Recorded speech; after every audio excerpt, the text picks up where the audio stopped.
Welcome to the city of frost and fire. You are going to discover the authentic stories of the extraordinary people that define our north of normal metro.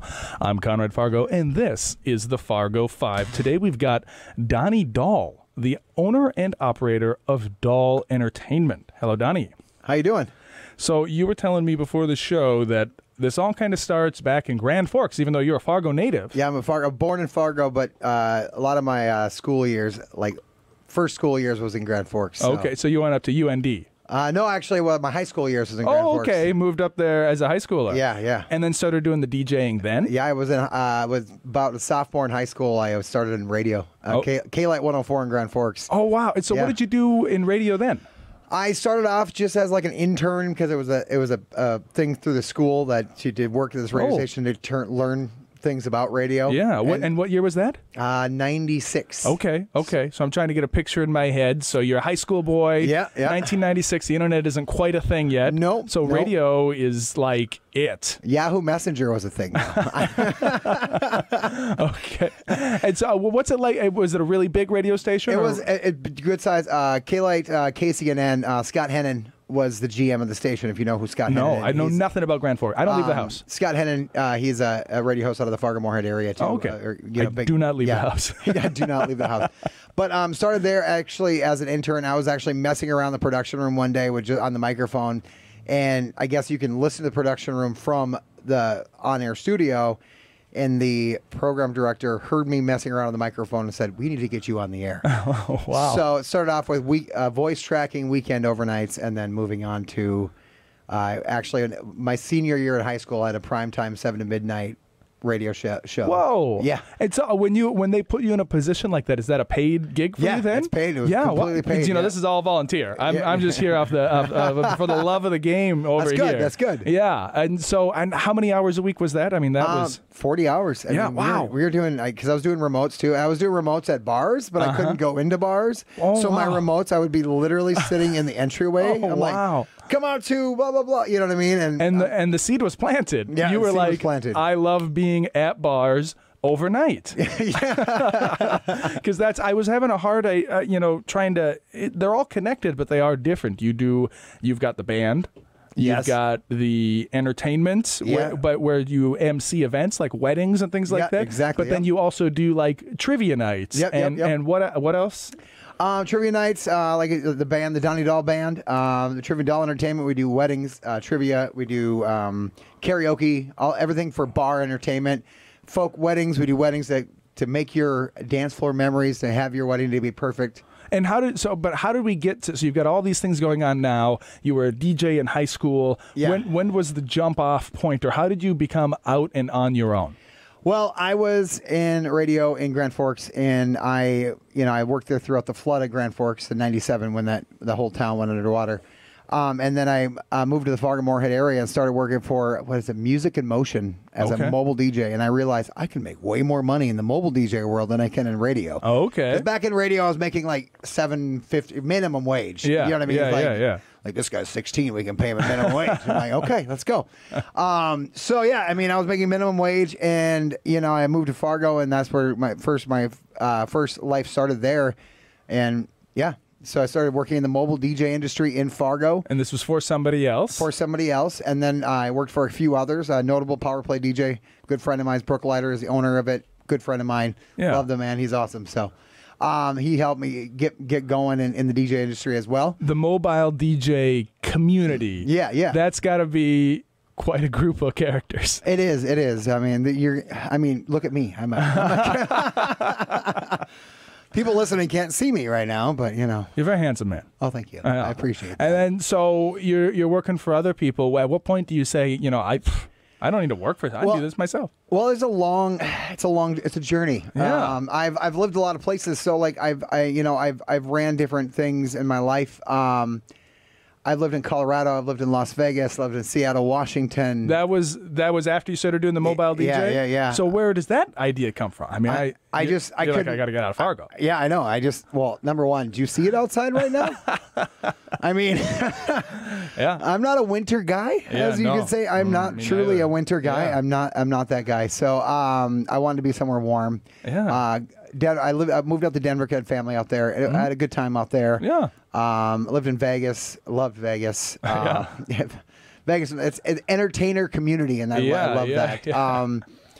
I went into the mobile DJ world when I was doing it. I worked for a lot of different companies, just getting my experience basically. So each time, let's just focus maybe on the very first one. So you're doing it in Fargo, and you're like, I gotta get out of this cold. Yeah. Where's the first place you go outside of Colorado? Colorado, And so Denver.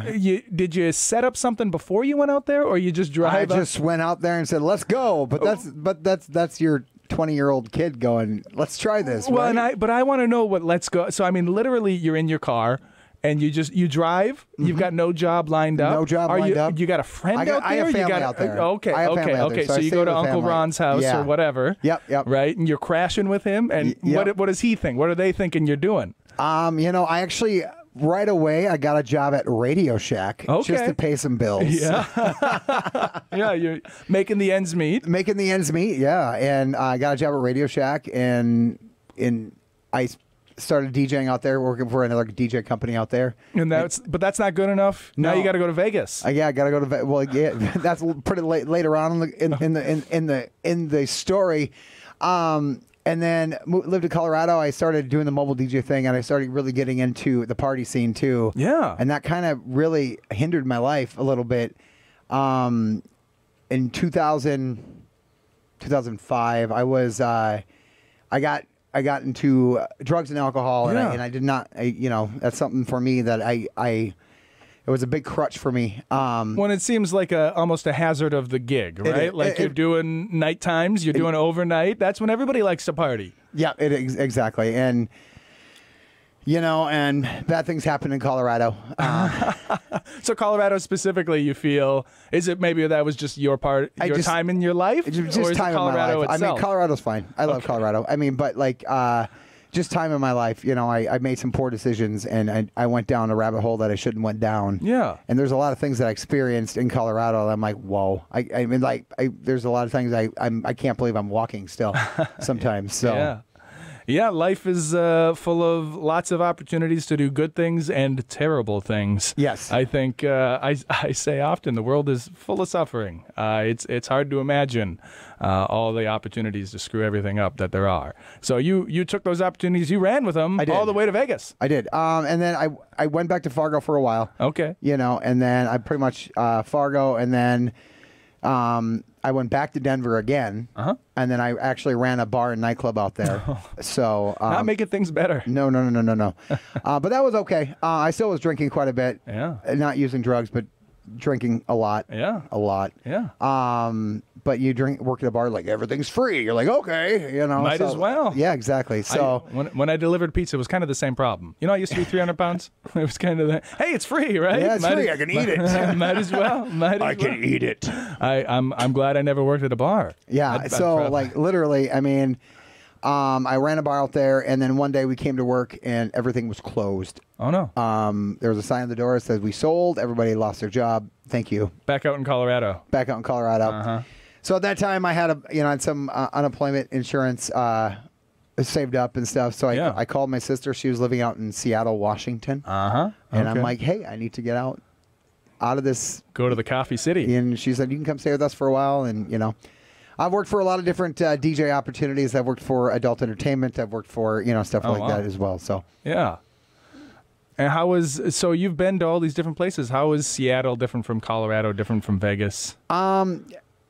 I love Seattle because it's very an entertainment city as well. Is it really? Oh yeah. Tourism is huge there. Yeah. It's just anything where entertainment is king. Yeah. I love it. I mean, people like to feel good. They like to laugh. They like to be entertained. They like to drink. They like to party. Yeah. Right. And then you brought all that partying back to Fargo. I did, and I was partying a lot. And went through some pretty hard times. I was up to 300 pounds as well. Oh, wow. At one time in my life. And I was drinking a lot, and I guess it was, skip forward a little bit. Last July, I found out I had liver disease. Oh, no. Yep. That'll put an end. The doctor says, you have to change. Yeah. And I'm like, or else. Or else. So I changed. It was a big thing. I quit drinking like literally the day she said, you got to stop drinking. Yeah. And I stopped, and I haven't looked back since. And well, that's impressive. I think a lot of addicts, we say, I can quit anytime I want. That's the song and dance. Turns out a lot of them can't. Yeah. You just went cold turkey. I went cold turkey on that. How was that? It was rough for a little while. I mean, but I think it was just being around supportive people. And then later on that year, meeting my fiance, which, I mean, she's not a drinker either. She's had her own health journey as well. Yeah. So like, I think that us together, we're a new power couple, you know, and it's pretty awesome. So that's great. Now, so you're still doing entertainment. You're still doing late nights. You're still, with sobriety, how is that? How does putting those two things together? Do you find, because you're almost going right back into the den where it all began? Is it, they say it's the people and the places, and you got to get away from those is an often thing in recovery. You find it makes it difficult for you, or how does that all? I think it's more of a mind state. You know, it's just like, yes, it's a mind state. It's like, I literally have no desire to pick up alcohol and drink a shot or drink a beer. I have no desire. Even when I'm working in that bar constantly, I have no desire to do it. Really? You know what I mean? Like there might be times where I go, oh, it's Oktoberfest season, pumpkin beer. You know what I mean? Like there's some times where I think about it, but then I think about, then my mind goes to, well, you know what happened last time, and you know where your life ended up. Mm-hmm. You don't want to go down that journey, and then so I'm like, never again. That's enough. That's enough for me. That's enough for you. And my sober journey, my sober life is way better than my party life. I can tell you that. Yeah. Well, it only lasts for so long, and I got really heavy into drinking because I'm a realtor at Berkshire Hathaway Home Services Premier Properties.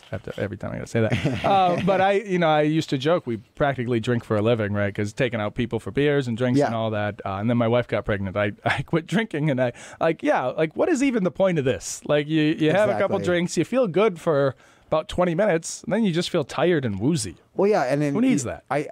It's been amazing not ever having to wake up with a hangover. The hangovers are worse. I see people in the bar just tying it on, and I'm like, oof. What's tomorrow going to be like for them, Well, and I don't know what it is that's causing it. I feel like there's been a huge culture shift recently, just in the last few years. Yeah. And I think a lot of people I think alcohol is kind of becoming a thing of the past, almost. Like there seems to be almost a temperance movement making itself happen. Everybody just wants to get healthy again. I don't know if I can mention this in the air, but I think with the legalization of cannabis and medical cannabis around the area has helped a lot. Because I think medical cannabis has really helped, and it literally saved my life. Okay. I mean, I was on all these antidepressants and all these really bad drugs for legal drugs that they prescribed me, but it destroyed me on the inside. Absolutely. It kept my weight up. It kept, you know what I mean? It made me even more depressed. And there was one day I went and got my medical card, and I said, I'm done with all these stuff. And I even talked to my doctor, and she supported it 100%, and my life flipped ever since then too. So you're a regular, every day you're using the devil's lettuce. Every day, yes, I am. And that's helpful for you. That's part of your recovery. Part of my recovery. If people want to call it California sober or whatever, but I'm 100% sober, and it's just completely medicinal. Yeah. So. Oh, that's great.